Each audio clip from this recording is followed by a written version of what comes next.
Good morning class 8। तो बेटा हम लोग अपना चैप्टर नंबर 10 पढ़ रहे थे, reaching the age of adolescence. तो कल हम लोगों ने एंडोक्राइन सिस्टम के अंदर कितनी सारी ग्लैंड्स होती है उनके बारे में जाना था। तो आज एक बार हम लोग पहले वो समरी पढ़ लेंगे कि हम लोग ने कौन कौन सी ग्लैंड्स पढ़ी थी। तो सबसे पहले हम लोगों ने पढ़ी थी पिट्यूटरी ग्लैंड, जो हमारा ग्रोथ हार्मोन प्रोड्यूस करती है और जिसका काम होता है, जिसमें उसके हार्मोन होते हैं पिट्यूटरी ग्लैंड के हार्मोन, वो सारी ग्लैंड्स के हार्मोन के पास जाके उनको मैसेज देते हैं कि अब आपको अपना हार्मोन काम के लिए प्रोड्यूस करना है। उसके बाद हम लोगों ने पढ़ा था थायराइड ग्लैंड, जो कहाँ होती है, यहाँ पे नेक के पास होती है। और थायराइड ग्लैंड कौन सा वो हार्मोन रिलीज करती है, थायरोक्साइन। और अगर वो रिलीज नहीं करेगी या कम करेगी तो आपको कौन सी बीमारी होगी, ग्वाइटर। ठीक है। उसके बाद नेक्स्ट पढ़ी थी हमने पेंक्रियास ग्लैंड, जो कौन सा हार्मोन रिलीज करती है, इंसुलिन। अगर वो नहीं करेगी तो कौन सी बीमारी हो जाएगी, डायबिटीज। ठीक है, इतना पढ़ा था। उसके बाद थी हमारी एड्रिनल ग्लैंड, वो कौन सा हार्मोन रिलीज करेगी, एड्रेनलिन। और उससे क्या हो रहा था, हमें स्ट्रेस हो रहा था, एंजाइटी हो रही थी। ठीक है, इतने हम लोगों ने सारी ग्लैंड्स पढ़े थे। इसके बाद हम लोगों ने इंसेक्ट हार्मोन्स पढ़े थे और ये वाला टॉपिक हम लोगों ने खत्म कर दिया था। आज हम लोग पढ़ेंगे रिप्रोडक्टिव हेल्थ। तो जब हम लोग ने प्यूबर्टी पीरियड पढ़ा था स्टार्टिंग में, तो हम लोगों ने देखा था कि हम लोग को प्यूबर्टी पीरियड में खाना अच्छा खाना चाहिए, हम लोगों ने पढ़ा था। और उसमें लिखा हुआ था कि अब हम लोग आगे पढ़ेंगे कि क्या क्या हम लोग को डाइट में लेना चाहिए। तो वही अब हम लोग का टॉपिक आया है, रिप्रोडक्टिव हेल्थ। तो the physical and mental well being of an individual is regarded as an individual health. मतलब जो उनकी फिजिकल और मेंटल स्टेट होती है किसी इंडिविजुअल की, उसी को हम लोग क्या बोलते हैं, उस पर्सन की हेल्थ बोलते हैं। कि फिजिकल में आप कैसे हो और मेंटली कैसे हो, और फिजिकल आपका बॉडी स्ट्रक्चर कैसा है, वो हमारा पूरा मिलके क्या बनाती है, हमारी बॉडी की, किसी भी पर्सन की क्या बनाता है, हेल्थ डिस्क्राइब करती है। तो to keep the body healthy, every human being at any age need to have a balance diet. तो अपनी बॉडी को हेल्दी रखने के लिए किसी भी वुमेन को क्या जरूरी है कि वो एक बैलेंस डाइट ले। बैलेंस डाइट क्या होगी, जिसमें आपका एक रिक्वायर्ड अमाउंट में फैट हो, विटामिन हो, प्रोटीन हो, तो ये सबको, कार्बोहाइड्रेट हो, आपकी बॉडी को सब मिले। लेकिन ऐसा नहीं है कि आप फैट खा रहे हो तो आप फैट का ही बहुत सारा खाते जा रहे हो। कि आपको बताया गया बैलेंस डाइट में फैट, प्रोटीन, विटामिन सब खाना है, तो आपने बहुत सारी दाल पी ली। तो ये चीज नहीं करनी है, सब कुछ हो लेकिन क्या हो, एक रिक्वायर्ड अमाउंट में हो। तो वो हमारा क्या बनाएगा, बैलेंस डाइट। जैसे हम लोग थाली में खाना खाते हैं, क्या खाते हैं, दाल, चावल, रोटी, सब कुछ अलग अलग खाते हैं। ऐसा तो नहीं करते हैं कि भगवान ने बार दाल पी ली। इससे क्या होगा, एक रिक्वायर्ड अमाउंट में नहीं होगा, बहुत ज्यादा हो जाएगा। ठीक है। फिर उसके बाद क्या है, the person must also observe personal hygiene and undertake adequate physical exercise. और पर्सन को क्या होना चाहिए, फिजिकल एक्सरसाइज भी करनी चाहिए और अपना एक रूटीन मेंटेन करके रखना चाहिए। फिर during adolescence however these become more essential as the body is growing. और एडोलेसेंस पीरियड में हम लोग को अपनी बॉडी का ज्यादा ध्यान देना चाहिए, क्योंकि उस टाइम में क्या होता है, हमारी बॉडी ग्रो कर रही होती है।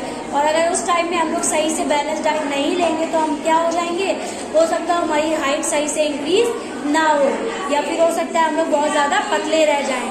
ठीक है, आप लोगों ने देखा कुछ लोग क्या होता है, उनकी हाइट ज्यादा नहीं हो पाती है, तो हो सकता है उन्होंने उस टाइम में अच्छे से अपनी डाइट में ध्यान ना दिया हो। ठीक है। तो जब हम लोग इस पीरियड में हो, जब हमारी बॉडी ग्रो कर रही हो, तब हम लोग को डाइट बहुत अच्छी लेनी चाहिए। ठीक है। फिर इसके बाद क्या है, nutritional need of adolescent. Nutritional need क्या होती है एक इंसान की, हम लोग वो पढ़ेंगे। तो adolescence is a stage of rapid growth and development. Adolescence क्या है, एक वो स्टेज है जिसमें हमारी बॉडी में रैपिड ग्रोथ, मतलब बहुत जल्दी ग्रोथ होती है। ठीक है। और डेवलपमेंट भी बहुत ज्यादा होता है।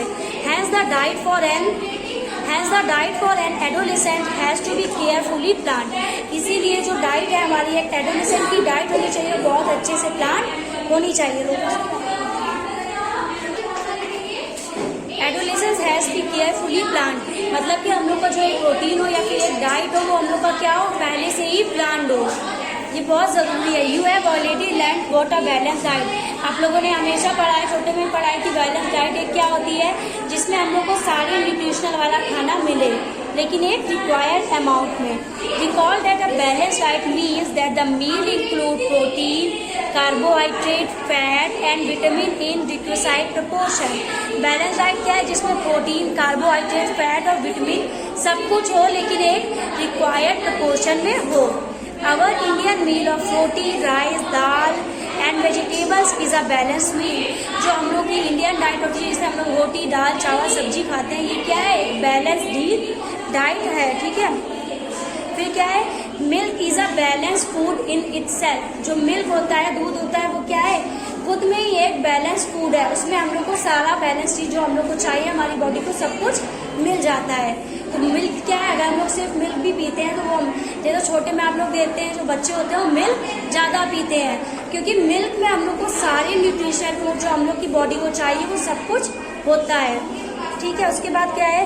Milk is a balanced food in itself. Food also provide nourishment. Food भी हमारी बॉडी को नरिशमेंट मतलब पोषण प्रदान करते हैं, ठीक है।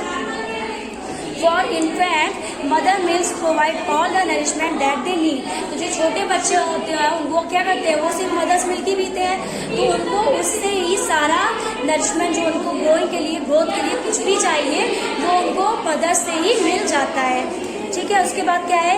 Iron builds blood and iron rich food such as leafy vegetable, jaggery, meat, citrus, Indian gooseberry are good for adolescent. Iron builds blood मतलब जो हमारी ब्लड है हमारी बॉडी में, उसको क्या चाहिए? आयरन चाहिए। और ये आयरन वो वाला आयरन ये जो लोहा होता है ना, वो मत खाने लगना कोई। तो आयरन आपको किससे मिलता है? जो लीफी वेजिटेबल होते हैं। जैगरी मीन्स क्या होता है? गुड़। जो गुड़ होता है, लीफी वेजिटेबल होते हैं, मीट होता है, जो खट्टे फूड होते हैं, इन सब से हम लोग को क्या मिलता है? आयरन मिलता है। और आयरन हमारे ब्लड के लिए बहुत ज़्यादा ज़रूरी होता है, ठीक है। जैसे कोई बीमार भी हो जाता है तो आप लोगों ने देखा होगा, उसको बोलते हैं आयरन की कमी हो गई है, तो उसको क्या खाना चाहिए? लीफी वेजिटेबल खाने को डॉक्टर बोलते हैं। उसके बाद क्या है? Check item for lunch and dinner in your meal is the meal are balance and nutritious. तो आप लोग घर जाइए और चेक करिए कि जो आप लोग खाना खा रहे हैं वो एक बैलेंस मील है कि नहीं है। कहीं ऐसा तो नहीं है घर जाके आप फ्राइड राइस ही बस खा रहे हैं सॉस के साथ डाल के, है ना। तो सिर्फ राइस नहीं खाना है, हम लोग को दाल, चावल, रोटी, सब्जी सब कुछ खाना है, ठीक है। फिर क्या है? Does it include cellulose like give energy and milk, meats, nuts and pulse which provide protein for growth? Also does it include fat, sugar that gives energy? What about fruits and vegetables which are productive food? तो आप लोग food भी खा रहे हैं, आप लोग देखिए अपना आपके खाने में आप लोग फूड भी खा रहे हैं, दाल भी खा रहे हैं, सब्जी भी खा रहे हैं, चावल भी खा रहे हैं। और अगर आप ये सारा खाना खाते हैं तो वो क्या है? एक बैलेंस मील आप लोग अपनी बॉडी में ले रहे हैं, ठीक है। इसके बाद क्या है? Chips and packed or tinned snacks though very tasty so never replace regular meals as they do not adequate nutritional value. अगर हम लोग सोचें कि आज हम लोग खाना नहीं खाएंगे, सिर्फ हम लोग 2-3 पैकेट चिप्स खा लेंगे, तो वो हमारा कभी भी बैलेंस मील को कंपटीशन नहीं दे सकता है। हम लोग ऐसा नहीं कर सकते कि हम लोग अपनी बैलेंस मतलब जो हम लोग का खाना है उसकी जगह हम लोग ने चिप्स खा लिया। तो हम लोग को ये कभी नहीं करना चाहिए। अगर हम लोग को खाना है भले हम लोग ने थोड़ा बहुत खा लिया, लेकिन हम लोग को खाना अपना ज़रूर खाना चाहिए। तो ये इसमें बताया गया है कि ये जो टेस्टी फूड होते हैं या टेस्टी चिप्स होते हैं कभी भी हमारे बैलेंस डाइट को रिप्लेस नहीं कर सकते हैं, ठीक है। फिर इसके बाद एक्टिविटी हम लोग को दी गई है 10.4 और 10.5, ये आप लोग रीड कर लेंगे और पर्सनल हाइजीन हम लोग नेक्स्ट क्लास में कंटिन्यू करेंगे। Thank you class.